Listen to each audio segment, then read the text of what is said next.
जब आप contract renewal dashboard पर आते हैं तो आपको यहाँ पे ऑप्शन होता है डेट रेंज सेलेक्ट करने का।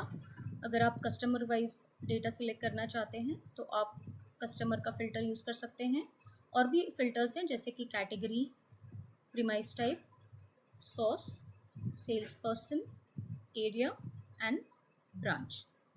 यहाँ पर आपको कस्टमर्स के नाम, उनके कॉन्ट्रैक्ट आईडीज़, जो पुराने कॉन्ट्रैक्ट आईडीज़ हैं, start date, expiry date of the contract, source of the contract, the location, address, contract amount, representative name, और यहाँ पे 3 एक्शन बटन्स होंगे। फॉलोअप ऐड करने का ऑप्शन है, फॉलोअप का हिस्ट्री देखने का ऑप्शन है, और यहीं से डायरेक्ट आप रिन्यूअल लेटर भी भेज सकते हैं क्लाइंट को। अब हम देखेंगे कि ये कॉन्ट्रैक्ट 15 मई को एक्सपायर हो रहा है मिस्टर मंगेश मदनी, तो हम इस पर एक फॉलोअप लगा देंगे।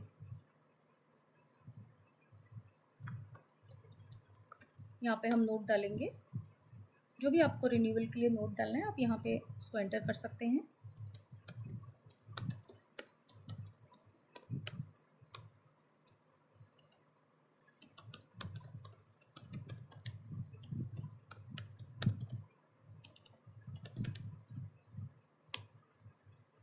सेव कर दीजिए, फॉलोअप आपका ऐड हो गया। यहीं से आप जब हिस्ट्री में जाएंगे तो आपको दिखेगा कि आपका फॉलोअप यहाँ पे ऐड हो गया है with the date, note, status as open और एक्शन। अब जब हम इस फॉलोअप को कंप्लीट करते हैं, जब ये फॉलोअप कंप्लीट हो जाएगा तो हम यहीं से इसको मार्क कंप्लीट कर देंगे। यहाँ पे आप कंप्लीशन का रिमार्क डाल देंगे।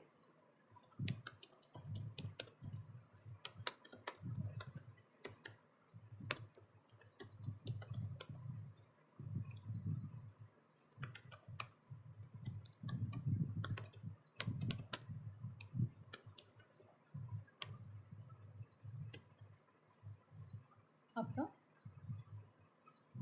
कंप्लीट हो जाएगा फॉलोअप। यहाँ से आप हिस्ट्री चेक करेंगे तो आपको यहाँ पे दिखेगा 13 को आपने पहला नोट डाला था कि कनेक्ट फॉर रिन्यूअल, और अभी इसका स्टेटस कंप्लीटेड है क्योंकि हमने यहाँ पे कंप्लीशन का रिमार्क डाल दिया है कि contract to be renewed effective 16 में, और एक्शन इज़ डन। यहीं से आप इसका रिन्यूअल लेटर जनरेट करेंगे। आप प्रिंट कर सकते हैं, PDF में सेव कर सकते हैं, या यहीं से आप इसको ईमेल भी कर सकते हैं। अभी अगर आपको इसमें कोई चेंजेस भी करने होते हैं, जैसे आपको इस कॉन्ट्रैक्ट पहले, अगर ये कॉन्ट्रैक्ट आपका पहले टैक्सेबल कंपनी में था और अगर आपको इसको अभी उसको नॉन टैक्सेबल में करना है तो आपको यहाँ पे ऑप्शन दिया गया है कि आप यहाँ से सिलेक्ट कर सकते हैं। अभी demo pest control is a taxable company, तो आपको यहाँ पर the amount will show in along with the tax, आपका टोटल प्लस टैक्स कर आपको दिखाएगा।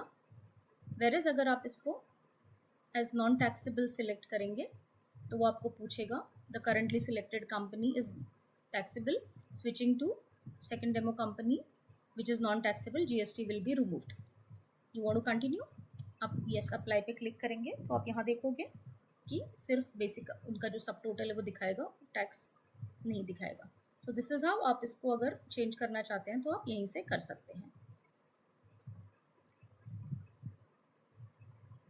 और आपको ये भी ऑप्शन है कि आप यहीं से, अगर आपने कस्टमर का ईमेल कॉन्फ़िगर किया हुआ है सिस्टम में, तो आप यहीं से कस्टमर को उनका रिन्यूअल लेटर भी भेज सकते हैं। यहाँ पे कस्टमर का ईमेल आईडी आ जाएगा और ये जो कंटेंट आपने प्री फॉर्मेट में रखा होगा वो, और उनका renewal letter automatically system attach कर देगा, और यहीं से आप इसको सेंड ईमेल करेंगे तो वो चला जाएगा।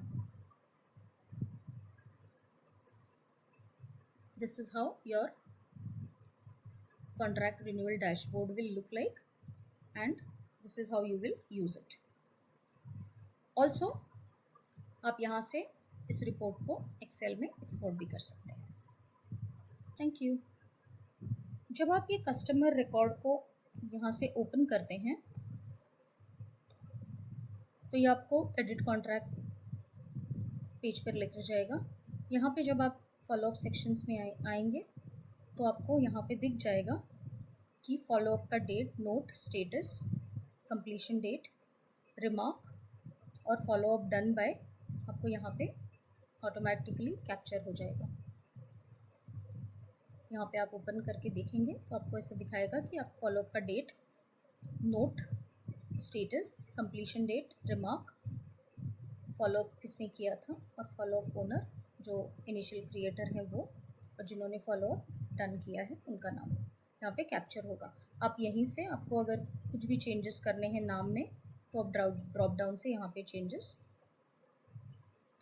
कर सकते हैं।